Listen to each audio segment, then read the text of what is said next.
The Boy, Temüjin, Betrayal, and the Escape from Slavery. The life of Temüjin, the boy who would become Genghis Khan, is not merely a tale of military conquest. It is the ultimate epic of survival, betrayal, and relentless willpower. Before he united the scattered tribes into the largest contiguous empire the world has ever known, he was a victim, a child cast out onto the savage, unforgiving Mongolian steppe. A world where the only law was the harsh code of survival and the only currency was blood.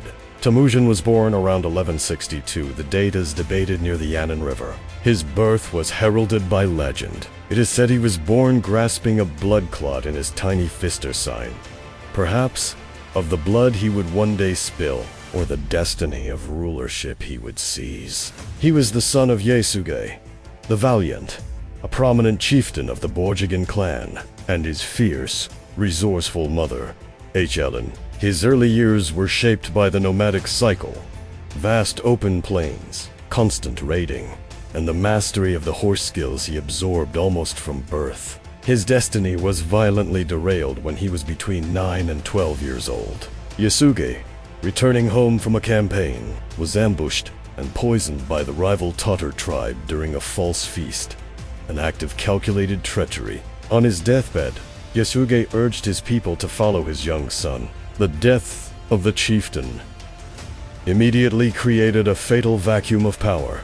The consequences for Temüjin and his family were catastrophic. Custom dictated that leadership should pass to the next strongest adult male, and Temüjin was deemed too young to command. The Tangut clan, close relatives who feared the Borjigin lineage, saw their chance. They summarily rode away, abandoning Ellen, her 4 sons, and 3 stepchildren on the steppe.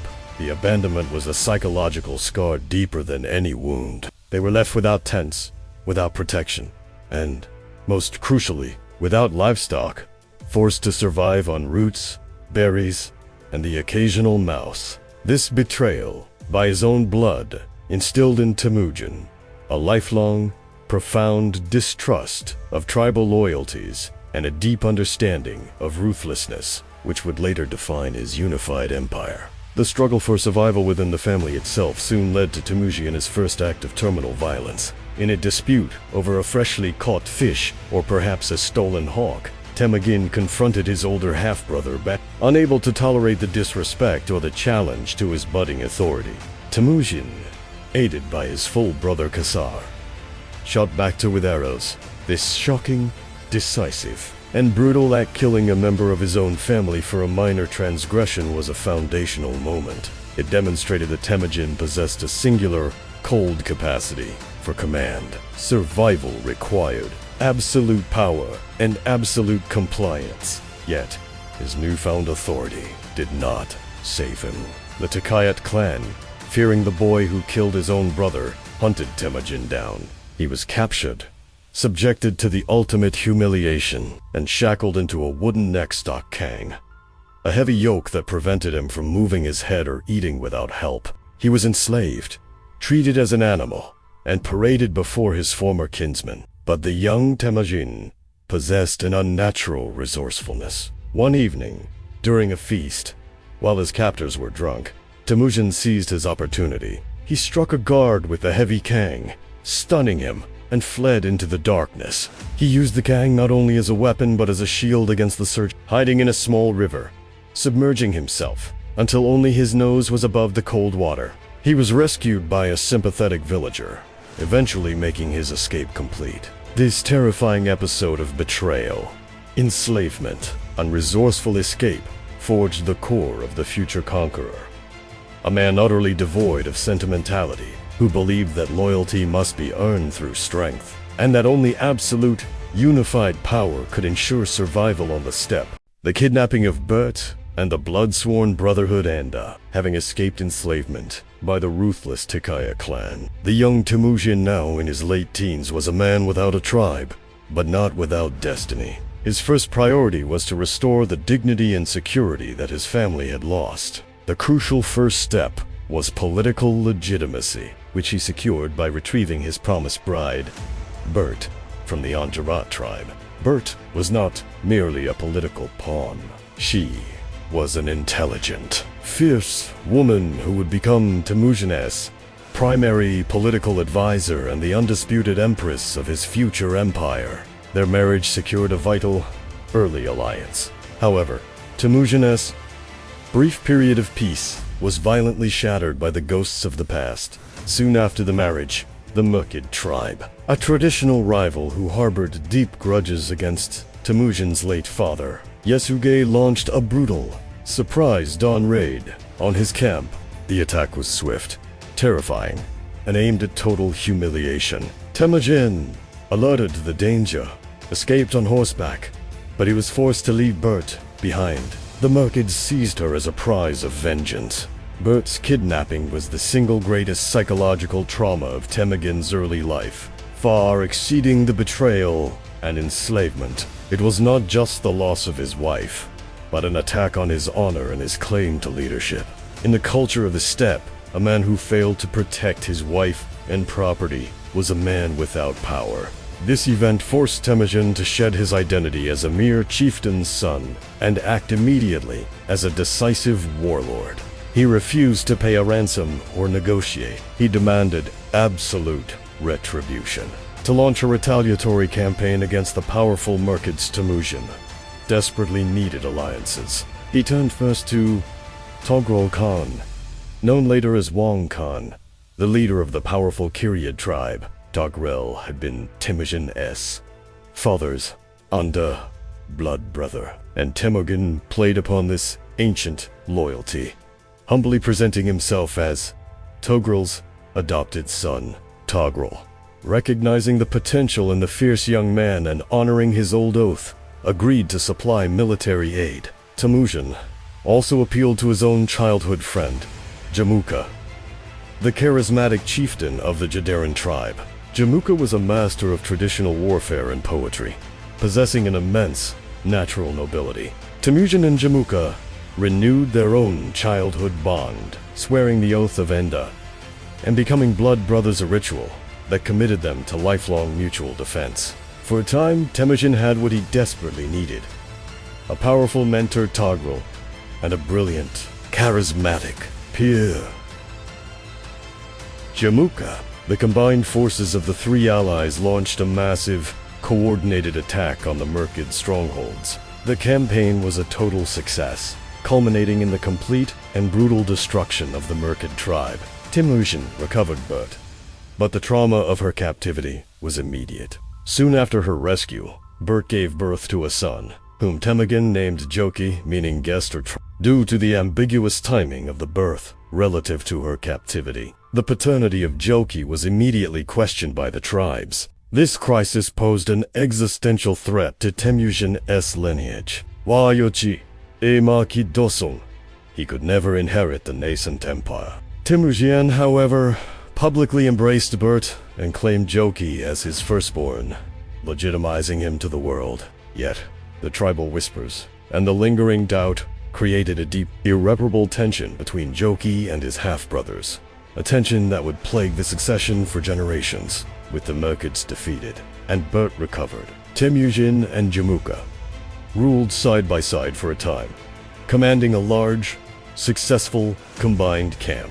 However, their fundamental difference in worldview soon created an irreparable rift. Jamukha believed in the old Wasta aristocracy of noble blood and traditional tribal structure. Temüjin believed in meritocracy and absolute, centralized loyalty to himself. Regardless of bloodline, the growing tension between the two blood brothers eventually forced a brutal separation, setting the stage for the Mongol civil war that Temüjin would have to fight to unify the steppe under one single banner. The Mongol Civil War, the fall of Jamukha, and the Khwarezmian. The separation of Temüjin and Jamukha, the two blood brothers, was inevitable. Their disagreement was fundamental.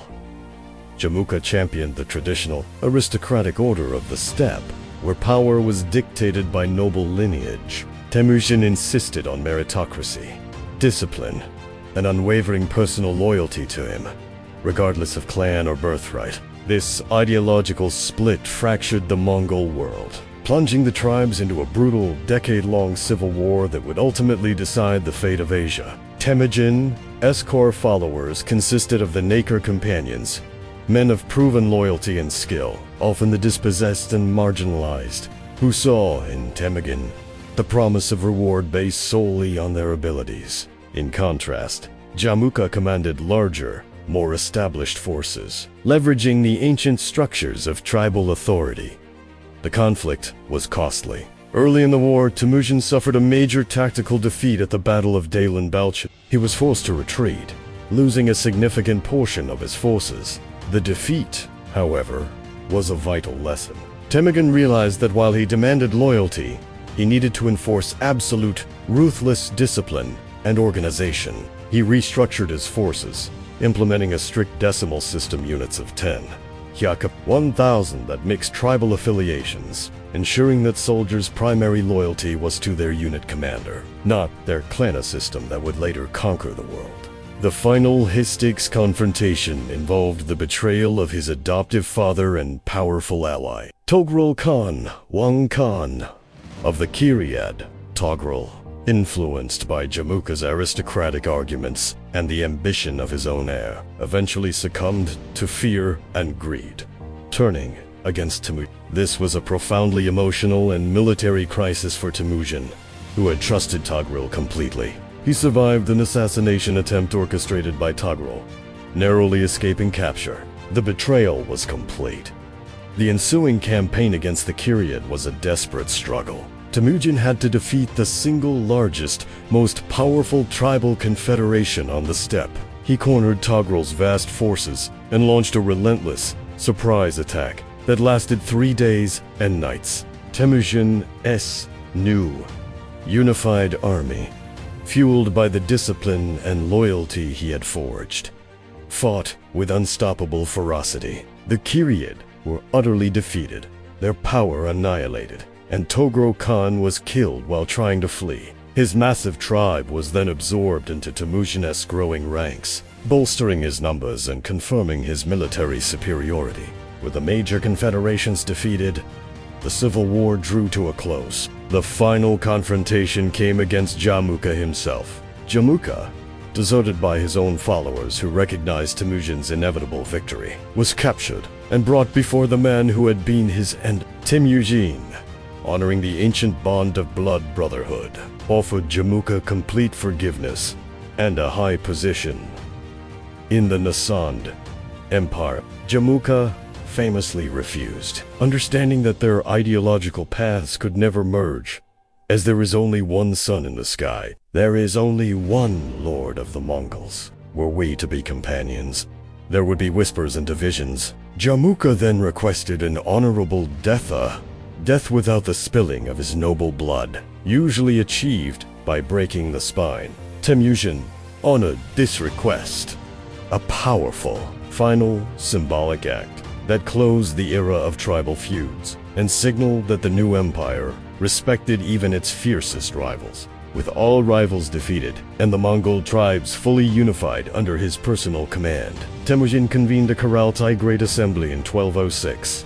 In this assembly of all Mongol clans, Temüjin was officially proclaimed Genghis Khan, the universal ruler. He immediately established the Yassa, the first written code of law for the Mongols, which governed everything from taxation and military service to loyalty and hunting rules. The era of tribal chaos was over. The steppe was united, and the focus of the unified Mongol nation shifted entirely towards the boundless wealth and power of the settled civilizations beyond their borders. The march against civilization, the conquest of China and Central Asia, with the Mongols unified and the title Genghis Khan secured in 1206. The universal ruler turned his fierce gaze outward. The chaos of the steppe was replaced by a disciplined war machine, and the target was the settled, wealthy world beyond their borders. Genghis Khan believed that the purpose of the unified Mongol nation was not merely survival, but conquest, and his armies were unleashed first against the immense civilization of China. The initial target was the Jin dynasty, which controlled northern China, including the powerful capital of Chengdu, modern Beijing. This campaign presented a new challenge for the horse archers of the steppe. The Jin had massive, fortified stone cities, requiring tactics far beyond the rapid raids the Mongols were accustomed to. The early campaigns were slow and difficult. Genghis Khan displayed his defining characteristic: ruthless, strategic adaptability. He realized that to take cities, he needed more than speed. He systematically employed Chinese and Jurchen engineers and scientists, forcing them to construct siege engines, catapults, and tribute. He also established the devastating precedent of using captured populations, the Gizia's human shields, driving them ahead of the army to absorb the defenders' fire. The psychological terror this inflicted often led to capitulation before the assault even began. In 1215, after a prolonged siege, the capital of Zhongdu fell. The Mongols subjected the city to systematic destruction, acquiring immense wealth, advanced technology, and crucial Chinese administrators, who were immediately put to work managing the conquered territories. With northern China destabilized, Genghis Khan focused on securing his western flank. He established diplomatic and trade relations with the massive Islamic power that bordered Mongolia. The Khwarezmian Empire, ruled by Shah Muhammad II, which stretched across Central Asia and Persia. Genghis Khan initially sought only trade, sending a massive, rich trade caravan and official ambassadors to the Khwarezmian borders. Then came the unforgivable insult. The incident at Otrar, 1280. The governor of the Khwarezmian city of Otrar, perhaps suspecting espionage or simply motivated by greed, seized the entire Mongol trade caravan, imprisoned the merchants, and later executed them. Worse still, when Genghis Khan sent a delegation of 3 ambassadors to demand reparations in the surrender of the governor, Shah Muhammad II, in an astonishing act of arrogance, executed the chief Mongol ambassador and sent the remaining 2 back with their faces mutilated. 4.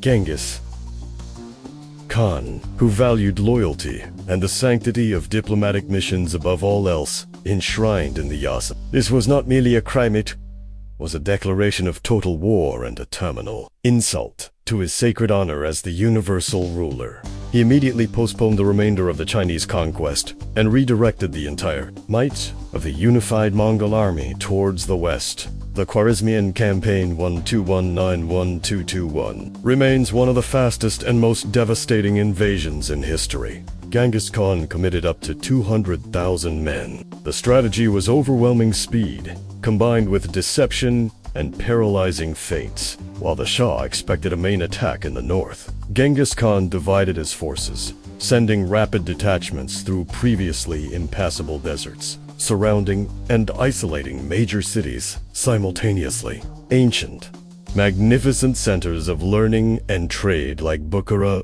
and Samarkand fell swiftly. The Mongols offered cities the choice: surrender instantly and be spared, though attack or resist and face absolute annihilation. Most resisted. The ensuing destruction was catastrophic, leading to massacres and the complete dismantling of the Khwarezmian infrastructure. Shah Muhammad II fled, and Genghis Khan dispatched a smaller, highly mobile force of 20,000 cavalry, led by the generals Jebe and Subutai, on a relentless, year-long pursuit.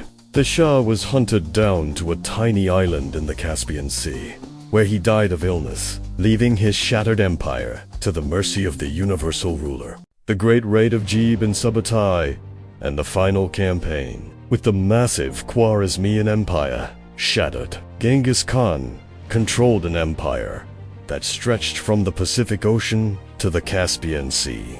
The Shah was dead, but the relentless pursuit force, led by the brilliant generals Jebe and Subutai, a former blacksmith who became one of history's greatest military minds, continued westward. What began as a manhunt quickly transformed into the greatest military reconnaissance mission in history, an unprecedented 3-year ride around the entire Caspian Sea.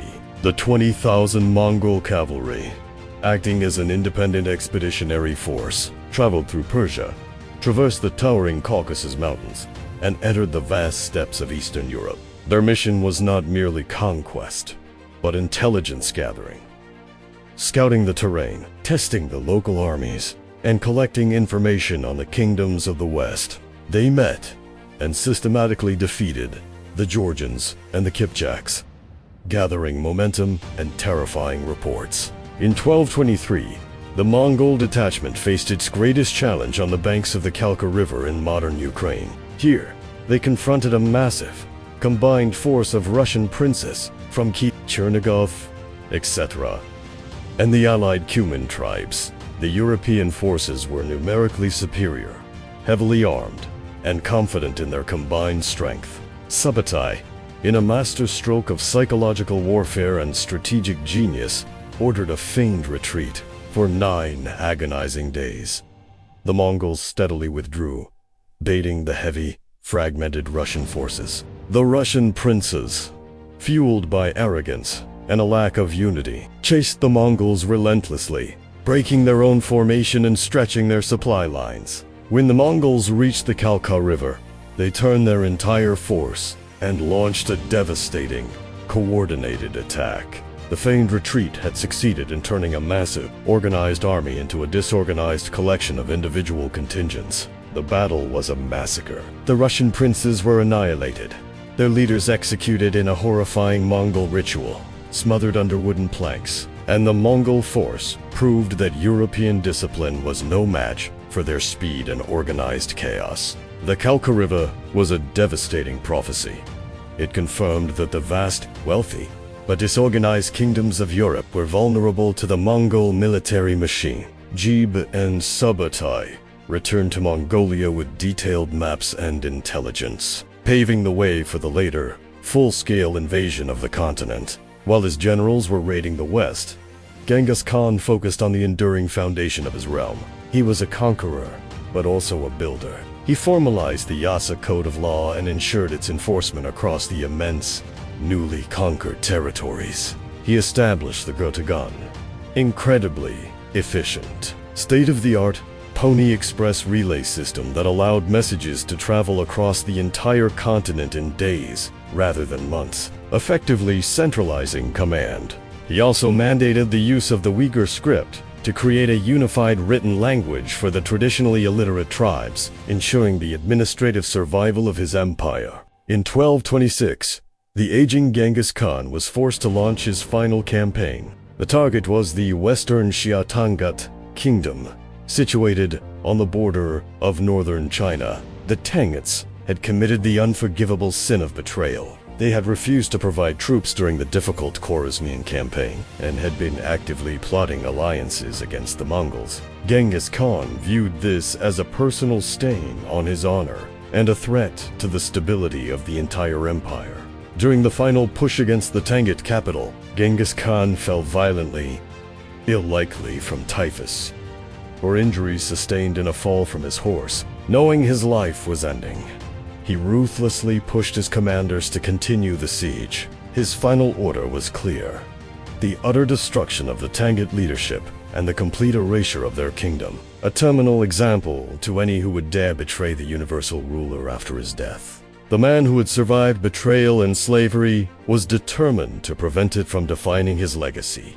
The secret death, the annihilation of the Tanguts, and the crisis of succession. The universal ruler was dying, lying ill in the field during the final campaign against the betraying Western Xia Tangut kingdom. Genghis Khan understood that his greatest creation, the unified Mongol nation, was fragile. His death, if known prematurely, would be celebrated by his enemies and could lead to immediate tribal splintering among his own sons. His final actions were, therefore, a ruthless exercise in preserving his empire through secrecy and terror. Genghis Khan gave his final orders to his closest commanders and family members. He commanded that his illness and subsequent death be kept an absolute secret until the final destruction of the Tangut state was complete. He insisted that the army must maintain the pretense that he was still alive and leading the campaign. This strategy ensured that the Tanguts would not be encouraged to fight harder, and that his allies would not be tempted to betray his memory before the succession was settled.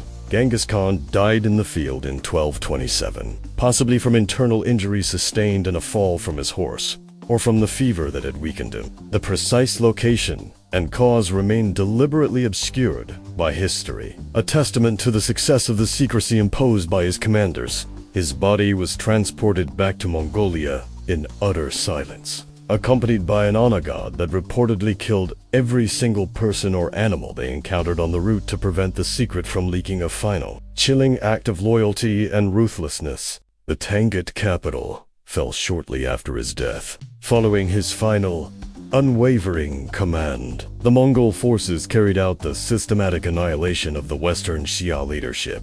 The royal family and aristocracy were executed, and the kingdom's history, language, and records were deliberately destroyed, an act of cultural and physical erasure, designed to be the definitive, terrifying example of what happens to those who betray the Mongol promise. The kingdom of the Tanguts was wiped from the map.